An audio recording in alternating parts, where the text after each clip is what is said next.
Hello, ladies and gentlemen. Welcome back to Stags in the Studio, our series focused on Fairfield University athletics and sharing the human side of sports and highlighting why there's not a better time to come run with the Stags. I'm Andrew Jameson, the sports director here at WVOF, alongside Olivia Merceda, who's done a lot for us in her first year on campus as a whole and for the radio station. And I'm thrilled to announce our guest today. A happy belated birthday. Oh my gosh, thank you so much. One of the road runners, Cyanne Coe out of Ontario, Canada, who has a decorated career in the Ontario Basketball Association. But Cyanne, nonetheless, thank you for stopping by. No, thank you so much for having me. So I kind of want to go from the beginning. It's clear sports have been a constant in your life. I was reading your bio on Fairfield Athletics website, and you played 4 sports growing up: hockey, soccer, basketball, and gymnastics. And to some extent, the athletics runs in your family. Your mom played basketball at Seneca College. Where did the passion for sports first come from? So just kind of like how you mentioned it, my mom played every single sport: baseball, soccer, hockey. I don't think she did gymnastics, but she put me in there. But just since I was 4, I think my first sport was soccer, and then I continued on with hockey. And just like the passion with this, continuing the sport just came from my mom. And I soon picked up this is what I want to do. This is my life. I would love to continue playing any sport that I could. And how did you decide on basketball? Because I know 4 sports is a lot for anyone to deal with at once. How did you come to the decision that, I want to move forward with basketball? Right. So gymnastics, I'm 6'1", 6'2". Gymnasts are the tallest, 5'6", 5'7". I grew out of that. So I had to stop that. Soccer, I liked it, but I didn't like it as much as hockey and basketball. And then I continued on hockey and basketball for the same time. I would say around 11, 12 years. I was playing the same sport. It's the same season as well. But I tore both of my ACLs, one in my right leg and then one in my left leg. And so my mom was like, hey, Sai, just to continue on, we need you to kind of pick a sport so that way, you could fully focus on that one sport and give it your 100% all. So I loved hockey. And it really sucked because I really wanted to continue it. So I just narrowed my decisions down. I'm like, I think I could go further in basketball than I can in hockey, just looking back on it. And just, there wasn't a women's league like how there is now. And so I was like, I could do hockey maybe up until my last year of university. But basketball, I could go a little bit more further. So that's how I kind of decided on continuing on with basketball. Yeah, that's awesome. Sai, you have your hockey skates with you here, don't you? I do. My mom brought them down just the other weekend. So I guess we're going to have to go on the ice rink. Right. I heard Sacred Heart has it, even though, rivals against Sacred Heart, I heard they have a pretty good ice hockey arena. So we definitely do have to go out there. Kind of want to fast forward a little bit now. We talked about the Ontario Basketball Association, how you earned Defensive Player of the Year. Reading the numbers were just very mind-boggling. 63 steals and 32 blocks. Where does the emphasis on defense kind of stem from, and how have you kind of embraced being a premier defender throughout your career? Yeah, so just growing up in the basketball world, a lot of people, would focus on all aspects of the game, of course, that's what you're supposed to do. And a lot of people would focus on just offense, but mine was defense. I love defending, and all my joy comes from, I think, defending and just going hard and giving it your 100% effort, and then being able to try and steal the ball. And, it's just, I think offense is made out of your defense, and that's just where the joy comes from.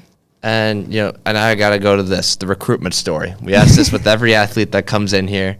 How did you find Fairfield, and how did Fairfield find you? Right. So my last year of high school, my grade 12 year, I played in the MECA tournament. That's just in New York. So my team came down, and I played in a game. I don't remember when it was, but all I know is that my coach came up to me and just said, hey, Sai, there's a coach here from Fairfield that's really, really interested in you. They would like to get in contact with you. And that was Coach Carly. Oh, there you go. That was Coach Carly that came and saw me. And I believe that was 2 years ago. And so I decided to reclassify and do a 5th year in high school. And Coach Carly, from that day, continued on to talk to me and communicate. And we're back and forth. And I came out for a visit. And as soon as I landed, like here in LaGuardia, I was like, yeah, 100%. Like, this is where I want to be, because Coach Blake and Coach E, they picked me up, and I was like, yeah, these are amazing people. And as soon as I got on campus and I met everyone, just like the environment, it was set. I'm like, this is where I want to be for the next 4 years. Now, as an international perspective athlete, how is the experience different in some significant ways? You know, if you're like talking to your teammates and figuring like all like bonding and figuring out their stories, does your experience kind of differ from the typical perspective athlete? If how so? Yeah, so their stories, I guess they were just saying that they get offers kind of in like the same region that they grew up in, so that's like the state that they're from, or like, you know, they might get like more offers like from further out. But with my experience, it was just offers from like random like spots in the States. So I guess like that's like the difference between like both of our recruitments, from like an international perspective, and then like from someone that I guess lives here. Yeah. You know, you mentioned the emphasis on defense. You're an incredibly versatile defender who has like a mentality, I like to say, you'll defend anyone at any time. Can you just walk us through your approach and how that defensive mindset may change on a game-to-game basis? I know you've guarded the likes of Gal Raviv, who's a rookie phenom from Quinnipiac, who you guys just recently played, or someone maybe bigger or smaller than you, like Anna Foley, a center, or I know you guys are going to play Sacred Heart very soon. Nice Sierra Pryor, who leads the MAC in scoring. Just what's your defensive mindset going into certain games? So it starts off with like who my coach is telling me who I'm going to guard, and it's just like the preparation of every single week. So starting from Monday to our games, either Thursdays or Saturday, I'm preparing myself for who I'm guarding. If it's a small, it's a big. I'm making sure that like my position on how I'm guarding is proper, and then just like the mindset of it is just like I know my length, I know my versatility, and so I kind of just use that to my advantage. You know, if I'm guarding a guard, like I'm putting up my hands out there, like I'm trying to get as many deflections as I can. I'm trying to be up on them. If it's a big, like I'm using my physical body. I'm trying to push them out the paint. I'm trying to get in front of them. So yeah. How have you seen your defense evolve in a sense? Because I know a lot of times when teams go from non-conference play to conference play, they can change mindsets. In particular, as the MAC is more so, let's say, a physical contest and more competitive, where you know there is a lot of ambiguity and variety. Like it's an any night conference. We hear Coach Chris Casey or Coach Carly saying. So, how do you guys just stay on your feet and just take it one game at a time? Right. So again, I think it's just like with their preparation, but we just try and focus on the little details, because little details lead to like the big outcomes, right? And so if we take care of those little details of trying to be quicker, trying to be like ball pressure, you know, ball pressure covers up a lot of like miscommunication pieces from like off ball screens or off ball switches or like backdoor cuts, right? Like we're taking away all those. But also like we're trying to move together and activate as a team and kind of as a whole. And how have you seen the team chemistry? I feel like that was one of the big reasons why you chose Fairfield. And going back into the day one, how has since day one like this team like become a culture and family and you know embraced you and made your transition easier in that way? Right. So given that like I'm about like a 9-hour drive, like a hour flight ish if I want to go back home, but this team is my family. We bond amazing on and off the court. You will always see us around together. You know, if we have our days off, we're mostly hanging out together. And I don't think any one of us would ever say like, you know, hey, we don't like this person, we don't like that person. Like we all get together and we all get along. And coming into this year, obviously you're definitely watching, I know from afar, that the magical 23-24 run is like, I want to be on this. I want to be there on the bench right now. How is just that anticipation and excitement really just now it's reality, you feel like? Yeah. So definitely. So our first game in Arkansas, I was like, guys, I was just watching you on TV winning the MAC championship. And I was like, oh my gosh, this is so cool. Like this is going to be like me and the team next year and like trying to, you know, contribute. And so I was just saying like after our shoot around before our game in Arkansas, I just said, I am so proud to be here. Like, no matter if I play, if I don't play, if I'm on the bench cheering, I'm like, this is just an amazing experience. And I loved every single moment of it. And just, you know, continuing on, I'm like, wow, this is really, really cool. Yeah, talk about, I mentioned, I don't know how familiar you were with last year's team, but the strength of schedule we always like to get into. And, the teams like Arkansas, Wake Forest, Villanova, the first two of those three being on the road. Talk about kind of just, playing in those environments. Yeah, for sure.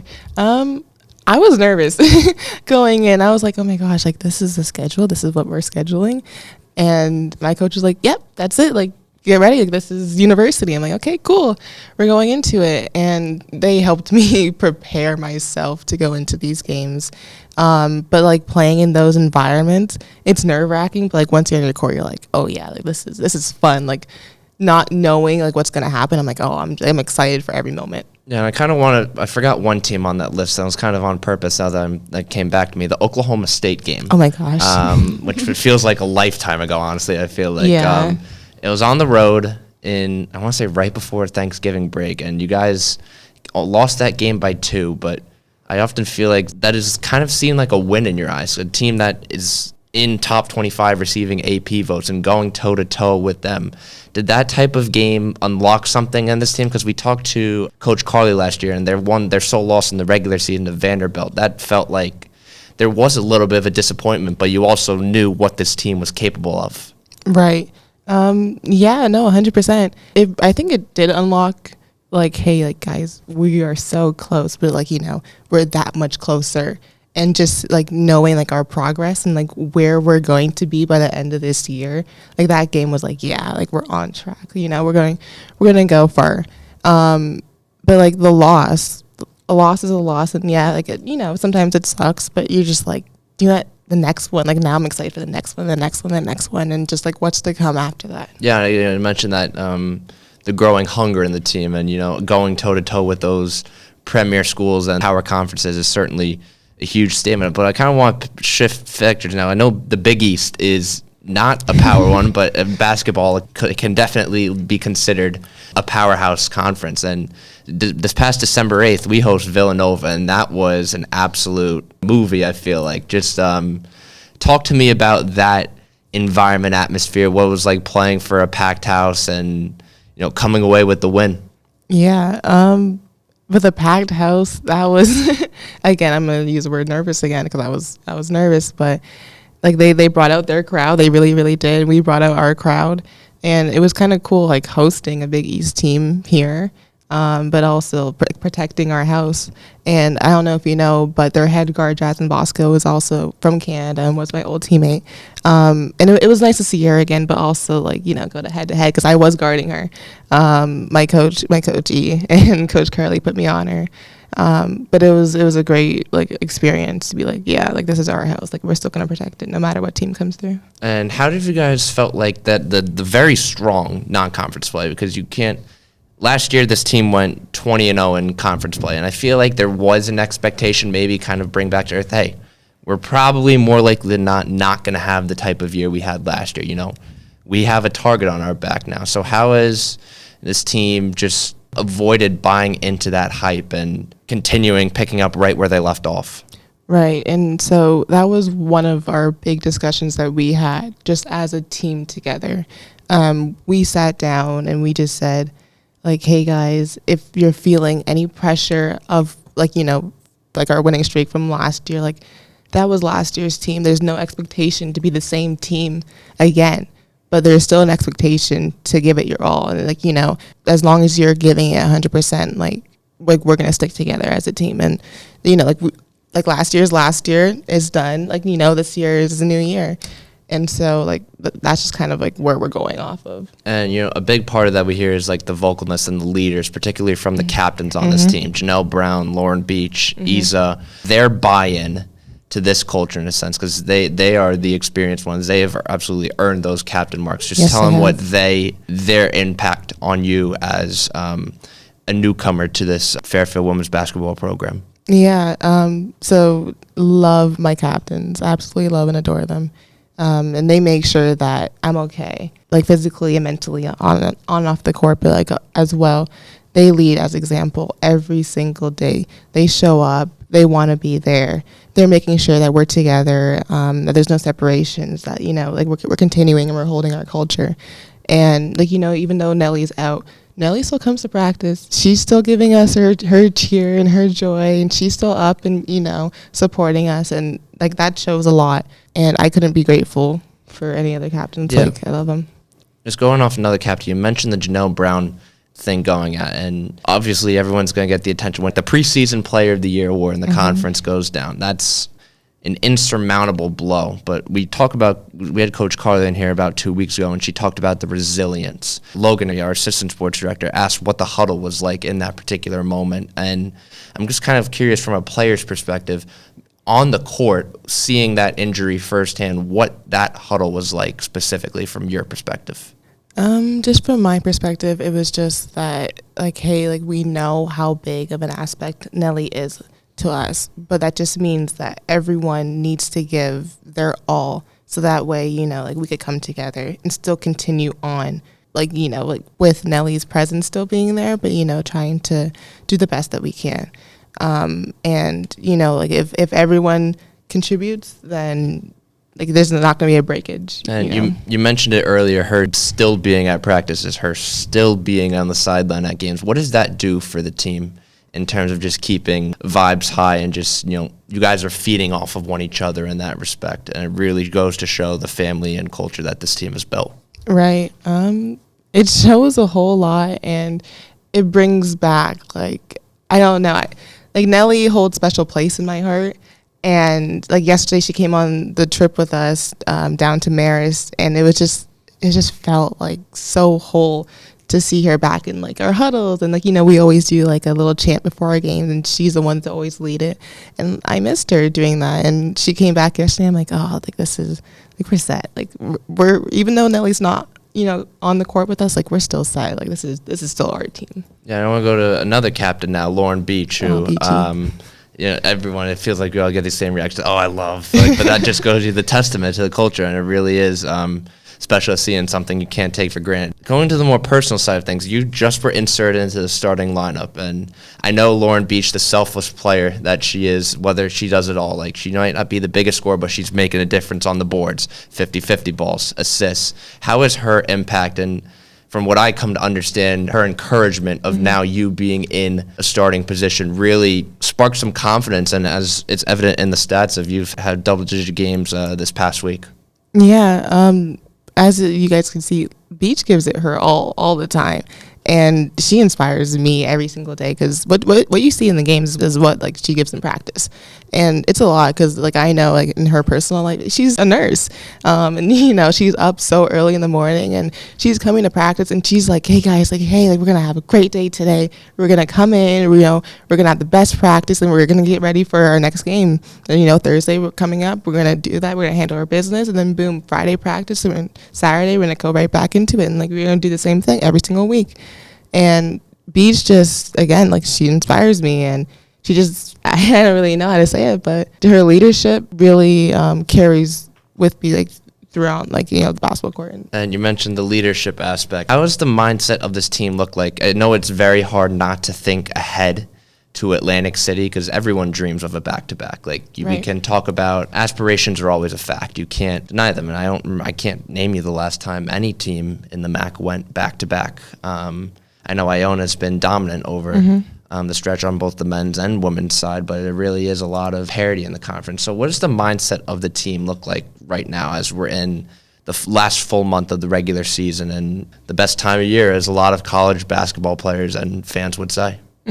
Yeah, so a lot of people have been coming up to us and just been talking about the MAC championship. And, like, hey, like, we're so excited for you guys to go to Atlantic City. and I'm like, hey, like, we still got games coming up. We got to handle our business. And I think that's kind of just the response from everyone on the team is, like, we have to handle our business every single game, because we're playing every single game like it's a championship game. But also that we have a target in our back, and that the teams playing against us, they're playing like they have nothing to lose, and they're coming for us. And you mentioned there's a lot of parity, specifically like that Quinnipiac game. You guys were that was an absolute joy to watch, just as a fan, and it's one that you would dream of, like the perfect script. Just talk to me about kind of those competitive atmospheres, because once you get to Atlantic City, every game you feel like is going to be a one-score game. So I guess on that note, has there been heightened urgencies in practices? Yeah, I would say 100%. Like everyone's on their toes, for everything. Our coaches are making sure like we're tightening up every single small detail. There's nothing that's letting us slide with anything. We're making sure that we're really like tight and locked and screwed in.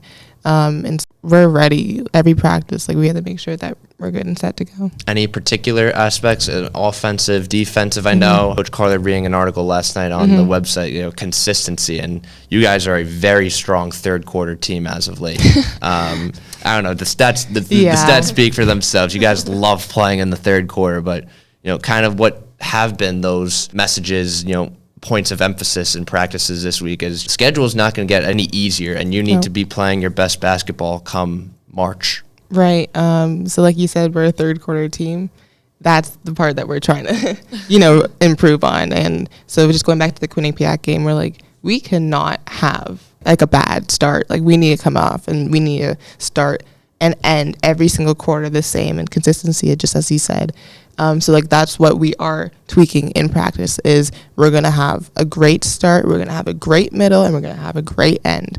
And like specifically on our defense, our communication's louder, our gaps are there, our help side's there, rotations are there, and then our offensive keys, we're making sure that we're sprinting, we're giving it our all again.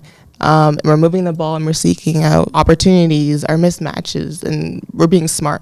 How have you guys, I don't want to say bend but not break mentality, but it really does feel like that because there have been stretches during this portion of the MAC conference where you guys have been challenged or not playing at the level necessarily you guys expect despite the scores not reflecting it. So how is that going to be tested? As I mentioned, the schedule is not going to get any easier because you're going to play Quinnipiac again. You're going to play Mount St. Mary's again, who's won 7 in a row. And Manhattan gave you guys a great fight in that first game. So how are you guys approaching a lot of these rematches? Because you guys, I'm sure, are well aware that we're going to run into these teams again come March, and, it's going to be a dogfight, as they like to say. Right. So kind of Coach Curley, what she says is no matter who the team is, no matter like their score, they're outstanding, like any team is coming for us. And so like just going back into like every single game, like we're playing like a championship game, but then like with these rematches coming up, like we already played them. Yes, we may have beaten them, but now like they're coming out harder and they're figuring out and they're practicing way harder than they were, or but like also we need to practice just as hard.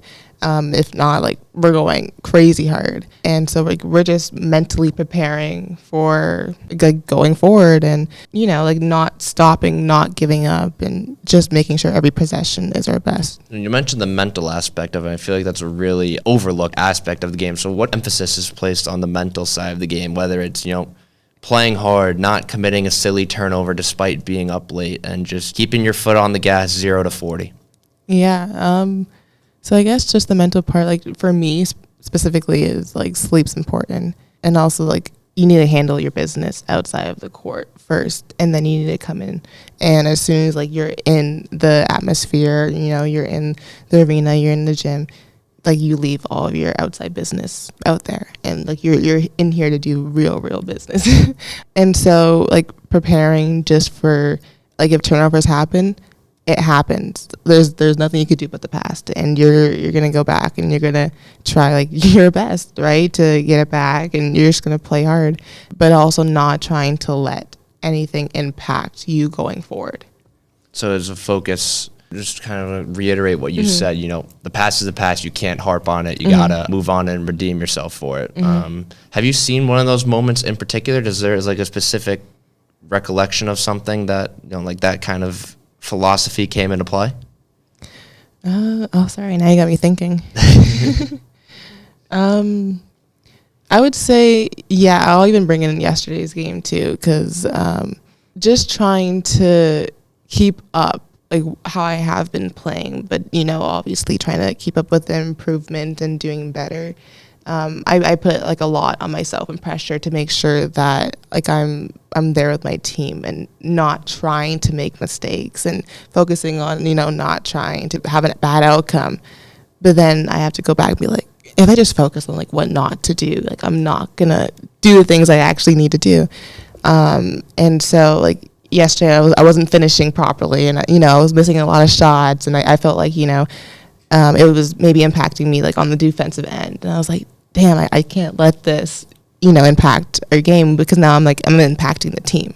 And so I was talking to my Coach Blake, and he's like, just do you, just go out there and do you. And but you still need to contribute 100% like to the full game to help out your teammates. And you mentioned time and time again, one of the things we praise about this team is the depth. I think I saw a stat where there's not a single player. I follow Blake on Twitter. He posts every single day. Yeah. Shout out Blake to Donis. I'll give him that. MEEP MEEP. There you go, Roadrunner. One of the things that you praise time and time again is the depth. Not a single player, I believe, on this team is averaging more than 30 minutes, I believe, per game. And it really shows this next man up mentality. So if you can just talk about the depth on this team and how it really is a next man up mentality. When one night it's Lammy, one night it's Meg, one night it's you. Just really talk about how the collective team effort and the selfless nature of the program and how it translates to on the court.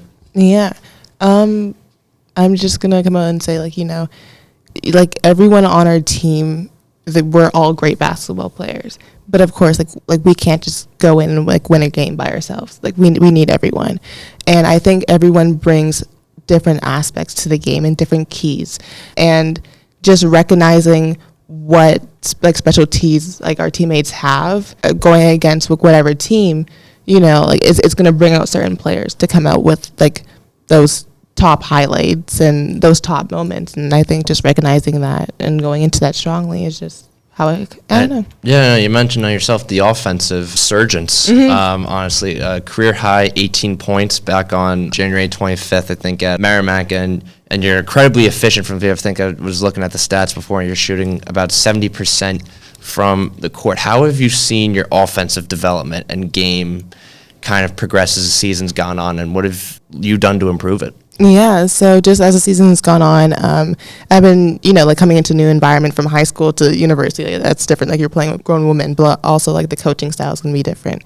And so I was really focusing on the small little details, and I wasn't really focusing as much on my offensive game, but I was trying to focus on my spacing and my defensive keys and just trying to talk and all that stuff. And then kind of like where I am throughout the season right now is being aggressive on the offensive side, and not trying to sit back and let everyone else do everyone else can do their stuff, and but also you can contribute too, right? And going fully hard and aggressive with it. Go ahead. I think we saw that really best in the Quinnipiac game. You were working as a team and really being aggressive, and you won player of the game for the first time. How was that? That was really, really cool. I felt the energy from our team because we had a lot of energy going into that game. You always do. Yeah. Right. Not saying that we always don't, but we always do. And that game, I was like, yeah, you know what? Everyone's feeling it. Everyone's hitting. Everyone's playing together. We're talking. We're energetic. The bench, I don't even know that sometimes you could on ESPN, you could keying on the bench, and everyone's up and in it, and we're As a PA for the Stag Sports over here, we love just bench reactions, the fan shots, the emotion part of it. So, you mentioned the offensive resurgence. Shout out player of the game for that one time. How do you balance kind of your offensive resurgence with a large part of your game being your defensive identity? How do you balance those two to complement and give the best all-around performance you can night in and night out? Right. So I try and find where I get my joy and energy from, and I get it from defense. And that game I was hounding. Hounding just means up on the point guard, so I was guarding. I think she's pretty good. She's a great player. But I was getting energy from guarding her, and I was like, hey, cool, if I can't stop her, if basket goes in, whatever, I'm going to come back on offense. I'm just going to give it to her. Or whoever's guarding me on the court. And so that's just kind of what got me going. That's what I stepped on the pedal for. So yeah. You could definitely see the aggressive nature in that game really click for you. Yeah. I don't know, it kind of just sprung out.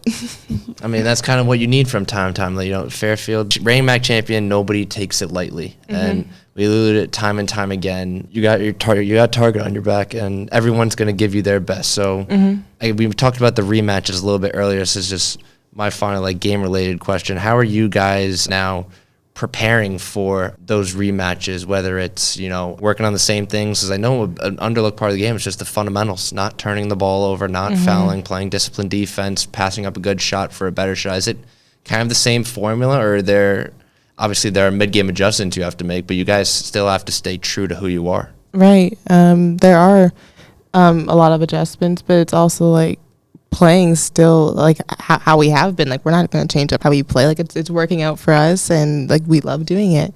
And so, but now we're just tweaking, like you said, the turnovers, and we're trying to focus on like our assist to turnover ratio, finding that one more shot, or like giving up a good shot for a great shot. And I think like we have grown pretty good, and we're going to continue to grow.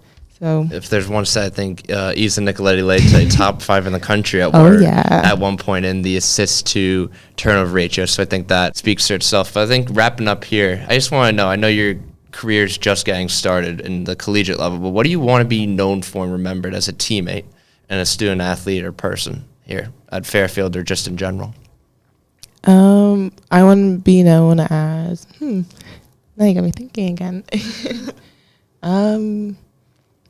Just a hard worker that looks like she enjoys what she does every single day. I want to be remembered as someone who gives in the best ways she can possible.